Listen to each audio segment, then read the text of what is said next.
to our consent grouping. Is there anything anyone would like to pull out for separate consideration? All right, then can I please have a motion to approve? Can I just say something yes, real of quick course. about, sorry, you usually give me that opportunity and I forgot to remind you. I just wanted to acknowledge around the lawsuit, we have joined those, the last two lawsuits, and I think it's just important to know that our purpose in that is to try to, gain any kind of resources that we can to address the respective needs that the lawsuit is focused on. So hopefully it's something that we can help students, or in the other case with the insulin, students and staff. So just want to be clear, and that is what our purpose and intent is around joining those lawsuits. Great. Okay. Thank you, Superintendent Kirby.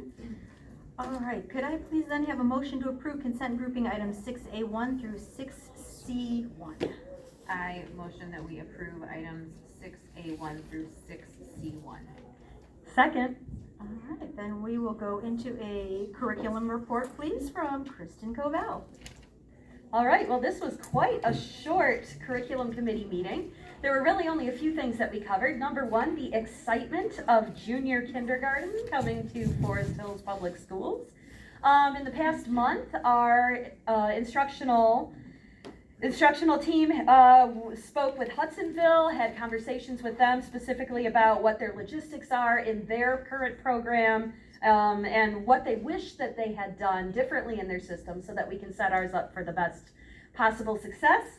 And they even had an on-site visit at Byron Center to check out their system over there as well, and that's generating a lot of excitement in the instructional team. We can look forward to enrollment forms for junior kindergarten next year coming out very likely early February. So they're still working out the details on that one, but they'll see where that ends up. Also, an exciting thing that is a new offering we're hoping will come along nicely, that's again still in the works and details, is an AI summer school program. It's a 2-week tuition program that, with MIT and Stanford behind it, opportunity for students to participate in that and get a certificate for the incredible AI work that they'd be doing for 2 weeks, in-depth, detailed learning. And another cool little thing about that is staff will be invited to attend for free. So of course we're looking for interested families later on to sign up their AI excited kids, and it should be exciting. All right, you can tell I'm full of excitement. I'm a little jittery tonight. All right, my favorite part though of the meeting was that we are recommending that the board approve Ann Keller's book, Big Fish, for 12th graders. I read this book and I've got to say, it was inspiring, hilarious, touching. I think this was an amazing book to add to the curriculum, and so I highly recommend that our board approve this book. And that's it for curriculum committee. Thank you very much. Any questions? All right, let's move on to Dr. Michaud for finance. Sure, I'll try to be brief as well, and we had a pretty brief meeting this month. Bond construction updates wise, I think most of us got the same information. Central High School bids are in and being reviewed. We'll look to have recommendations in January. That construction is aimed to start in the summer, coming up in June. And the Aquatic Center had another focus group meeting. We're getting down to the square footage of the locker rooms and the types of lockers in there. So it's cool to see the macro become micro and some of those details start to fill in. Obviously still a lot of planning and design work to be done there. And for action items, we have a couple of scheduled 2025 projects happening kind of across the district. One is mechanical improvements. There are 2 bid packages for this work. This is the first one, and we'll see the next one next month. So this first package is for mechanical work at Collins, Pine Ridge, and Goodwillie. It's a variety of work that was detailed for us in the board packet. We received 2 bids, and the recommendation is for the low bidder, Right Way Plumbing and Heating, for an amount not to exceed $1,589,500 from 2023 capital projects. The second is our annual summer paving. For this summer, the work is split into 2 packages as well. We have both of them for us to consider tonight. The first is for Central Middle School, and the second is for Pine Ridge Elementary. And the low bidder in both categories was the same group, Caterberg Verhage. for an amount not to exceed $766,121, also out of 2023 capital projects. Next is new band uniforms for Forest Hills Eastern High School. Uniforms are 20 years old now, original uniforms, generally accepted to last for about 10 to 15. So kudos to them for keeping them going for as long as they have, but the time is here. We only received one quote on when it was put out to bid, but we believe that it's pretty on par with what we would expect for this type of a purchase to cost. So a recommendation is that they come from Stanberry Uniforms for an amount not to exceed $62,700. Note, this was probably explained, this cost is split three ways between the district proper, the Eastern High budget, and the Eastern Band boosters. We'll all split that $62,000 cost. Next is the recommendation to adopt a resolution authorizing the issuance of bonds for the first series of the 2023 bond that was passed. This resolution will allow for issuing up to $190 million out of the $340 million that was approved, and is expected to cover costs that range from the design through the construction and completion of projects across the district through 2027. And we have the list there. The list is on the website, kind of the schedule and the priority. But this first series will touch 8 school learning environments. It will construct the new aquatic center and renovate the current aquatic center. It includes additional athletic improvements to 2 of the high schools, playground improvements across the district, and the mechanical paving and roofing that we always are doing, as well as technology improvements across the district. So a lot going into this, and again, this resolution, as we know, gives the business office and a series of underwriting teams that they're working with the authority to feel the bond market out. As a reminder, per the language in the 2023 bond, whatever is issued there will not increase the current tax levy at all in the community, which is currently at 6.05 mils. So that's good. And again, as always, we thank the business office for all the work that they do monitoring all of that and seeing that all takes place. And the final one Mr. Kirby alluded to is a resolution for us to adopt to join another lawsuit. This one is against social media groups, including Facebook, Instagram, Snapchat, TikTok, and others, asserting essentially that they didn't do enough to protect minors in their operations. And so this is similar to the incident we did last month. We joined, there's no cost to join, and it just has potential benefit for us if there's a settlement down the road that we could gain some resources to do some good for kids who may have been affected by this. And that is the list for this month. Thank you very much. Any questions for Dr. Machad? All right, can we then move to a roll call vote, please? Yes. Dr. Rashad? Yes. Ms. Niemeyer? Yes. Mrs. DeBoer? Yes. Ms. Funk? Yes. Ms. Covell? Yes. Dr. Fawcett? Yes.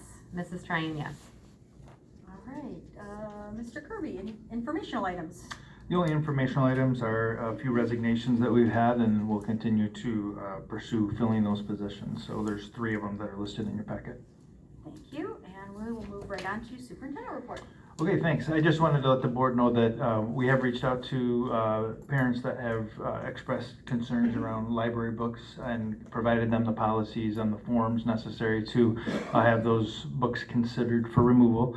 Also, just as a reminder to the board that there are processes around the registration as far as parental involvement in the media centers. So recognizing what books your children can and can't necessarily take out of the library. So I just wanted to make sure you are all aware of that follow-up. We did get a Filter First grant, and that is the obligation that school districts have to put watering stations in all of our school facilities. We have to have a bottle filling station for every 100 students, 1 per every 100 students. So thankfully, Julie and her team and Corey worked to put together the numbers and what the total costs were going to be, and we've been able to acquire enough funds to pay for those improvements that are necessary to be part of that. So also just wanted to recognize all 3 of our high schools were in the top 10 in the Grand Rapids area for SAT scores. There's been some newspaper articles. There's been a number of other articles celebrating some of the successes of our students, and that is an indicator of college success, is what those particular scores indicate when you're talking about some of those mandated tests. So I have been talking a little bit about the lame duck session. There are a number of things happening. There's hundreds of bills, a few days left. They have been able to get the 56 votes. And so there are some things that have actually moved. There was a Public Act 52, which actually has become a couple of other bills as well. That's the one about the insurance cost increase to school districts. Up to 7% is what the language is. The devil's always in the details, so we'll continue to learn about what that all means. Ultimately, depends on what numbers you use. We were told to use about $90 a student, which would be close to $800,000. So part of our challenge with it is initially there was just a floor and not a ceiling as far as capping cost, and that's part of what PA 152 has done for school districts and allowed us to budget accordingly. There have been some changes where it does look like there might be some sort of a ceiling now, so that is definitely a benefit. There's some benefits to employees and so on. One of our big concerns around it is, one, they're talking about implementing it this year, which they've already given us our allocation for budget, which I doubt that they're going to increase, although that is what our associations are starting to advocate for. If this is how we're going to move forward, then are there monies to follow up to help support? Certainly it could be something that helps attract and maintain our employees. So again, the devil's in the details, so we'll continue to work on the understanding of that. Another piece that's out there is there's a FAFSA bill that looks like potentially a graduation requirement is to complete the FAFSA for high school seniors. Like so many of these things that happen in lame duck, there's the caveat. So they put it in and then they give you a way to get out of it, so they can say that they did it, but there's an exemption. So as long as the school district is informing the family twice, then we can exempt that child. So we wouldn't prohibit that student from graduating. That was always my piece, was punishing the child if a parent's not following up and so on. So thankfully that is what looks like is going to be there. There's also another kindergarten mandate for children 5 years old by September 1st. So that means that kindergarten would be mandated for all children. Right now it's not. But again, there's a caveat, parents can opt out. So again, it's one of those things that they put in to say that they did it. And then there's a school safety package. There's a variety of things in that. One of the things that's probably the most unique is that they have some specific members on a threat assessment team that we currently do, but that's probably the biggest, most meaningful piece for school districts, is establishing those teams. There's also some retirement reform that is out there, and that there's some benefit to that, but there is potential cost to school districts as well. And really what that is for those that are currently in the defined contribution plan, they'll have a one-time chance to get into the defined benefit system, which is what used to be in place a number of years ago, and we had to go away from that for financial reasons in the state of Michigan. So also a one-time opportunity to get service credit, to buy service credit years, which was taken away a number of years ago. So other than that, I could go on. Like I said, there's hundreds of bills, but those are the ones that are the most, forward-facing, for the school district at this time. But I wish everybody happy holidays, those of you that celebrate Christmas, and Merry Christmas, and hope you have some great time with your family. Thank you very much. All right, board communications. I just have two. First one, I just wanted to give a shout out to the Northern Project Next students. At the end of November, I went to their restaurant presentation that they did at the Fine Arts Center. A number of us went, and they were highly impressive presentations. Students were in groups, small groups if you didn't get to go. They presented on a restaurant design, and then they also served us food that they would serve at that restaurant, and it was all really good, the food that I had. I know you got to go. I think you were there, CJ. I think Superintendent Kirby, you were there as well. It was amazing, really, really well done. And then I also attended Northern's production of Percy Jackson and the Lightning Thief. I brought about 5 little 4th grade boys with me because that is a fan favorite, that story, and I thought it was a really cool play to put on in the district. Not your typical high school production, but it was so well done, it was so engaging, and it was just, they stayed really true to the story, and I think for anyone who loves Percy Jackson, which there's a lot of them, it was a great show. So great job to Northern on that show as well. Any other So communication? just a silly little thing, we talked about a bunch of us went to the MASB conference, and we heard about a district that has worked with MASB to bring them to their local ISD and maybe offer CDA 101 to incoming board members. So we reached out to all the districts in the county, and they all expressed interest. So Legacy, try to make that happen. What a rich experience to get people interact with each other instead of staring at a screen to learn 6 hours of board service, okay? I think Amy Rucker's the MASB person, and she is going to try to put something on the table in January. I know Kelly's not here, but Sean, January might not be too long to wait. Dr. Fawcett can work with you on that, but what a cool opportunity to help get people sitting in the seats that are as amazing as you, and being able to hit the ground running. So we tried, and I love you guys supporting that, but maybe you're starting something good. Thanks. Thank you. I just want to jump on Project Next. I happened to be at a restaurant the other night up in Rockford, and our waitress went through the program. And she said without it, she wouldn't be able to express the way she does and talk, you know, and do presentations. She said it was an absolutely turnaround for her, for this quiet, shy person, and she was just full of life and energy. I'm like, I have a hard time believing that you were this quiet, shy person, and then going through the program actually helped her gain the tools that she needed to, you know, kind of go through life a little bit. So she said, I absolutely love that program. She was one of them. She said that was a part of the original, when the soap, I know Austin had, you know, and brought the soap, and because I mentioned that to her, she was, I was part of that. So it was pretty cool to see somebody who had graduated, you know, and went through the program. So I just wanted to jump on that. That was kind of, you know, a nice highlight, because I was sitting across with the teacher from Forest Hills, and so she was like, you know, going on and on bragging about us. So that was, you know, about the school. So that was pretty cool. It's those soft skills that are so applicable. That's what, you know, makes Project Next and STEM Academy amazing. All right, thank you. All right, then at this time, we welcome members of the public to address the board.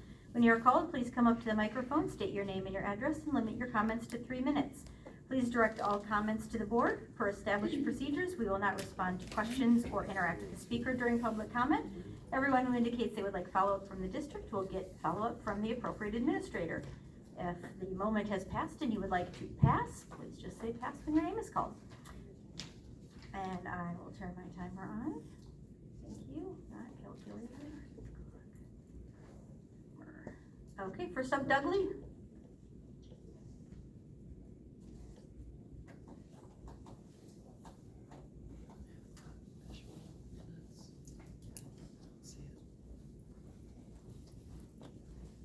Hi, my name is Doug Lee. I live at 8613 52nd Street.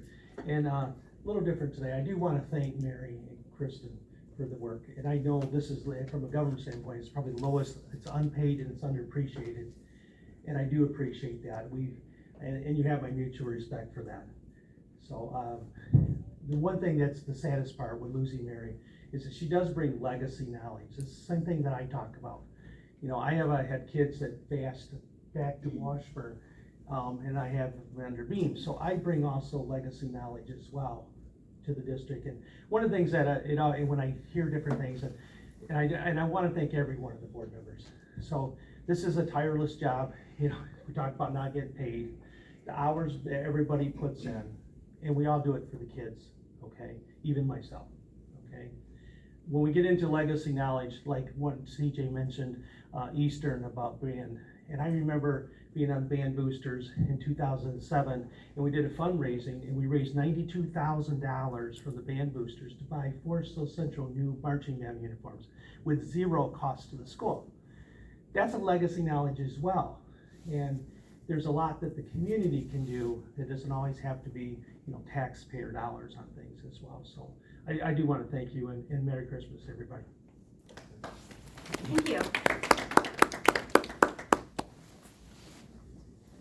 Vicki Slott.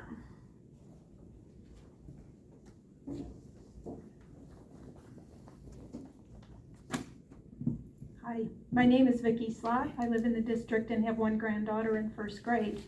And it was really a pleasure to get to hear about you two, I have to say that.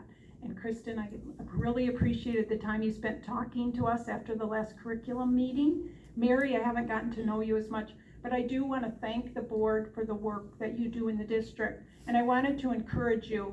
And I was reading the Forest Hills Neighbors page, and someone posted a concern about the outcomes and readiness for college. And I can tell you the majority of responses back were all very positive, that they're, very, like, they were super well prepared. So really want to thank the work that goes into that. And I want to thank this board for all the time they spent in picking up Mr. Kirby. So I'm only a year and a half into this district. I don't know much about it. I know you have had to work tirelessly since you've been here, and I'm really looking forward to see what we can do under new leadership. As you know, I do have to bring up, where are we at with time here? What I found, I was been surprised about a few things and trying to get engaged and find out more. And it's been difficult to figure out what the board does and how administration. I've written for 4 months now on a topic that started as a very big medical concern for me for children in the district. And I've been trying to find out how we're implementing policy. I'm not trying to come down on anyone. I just really want to better understand, like, help me learn, like Mary says, help me learn. And so I've been told to approach administration, but I can't really get the answers about the things that are concerning to parents, sex segregated spaces and pronouns and affirmation, the model of affirmation. And so I did write a board letter. I hope in the new year, I have a big ask. There's so much new data and scientific information out about affirming and socially transitioning kids that has been a pretty well accepted way to manage this. I think that's changed. There's countries changing that view based on new evidence, the suicide risk. So I really, it's a big ask, if you could put together a task force, look into this. Are we doing the best we can for these kids? And then there was some board issues I brought back to the board that involve policy, because the policy for Title IX it's vague. It leaves so much open for the administration to determine how to implement. And then when I go to the administration, I can't find out how it is being implemented. And so maybe that's something, is there a way we can get at these de facto policies and guidelines that obviously the administration and teachers must be following? There's no way for a parent or a community member that's just not available. But I really want to end on a note of, I don't want to bring the board down. This was a celebratory meeting, and let's be thankful. Thank you. And Jean Stojak. I'm gonna pass. You're I don't have okay. anything today. Thank you. Then at this time, public comments are closed. The board thanks you for your input, and the appropriate district representative will follow up with all those who requested it. Is there any other business before the board this evening? Hearing none? Awesome last meeting. Oh. You guys are amazing. I'm excited for all of you to take your next meeting. Thank you so much. All right, meeting adjourned.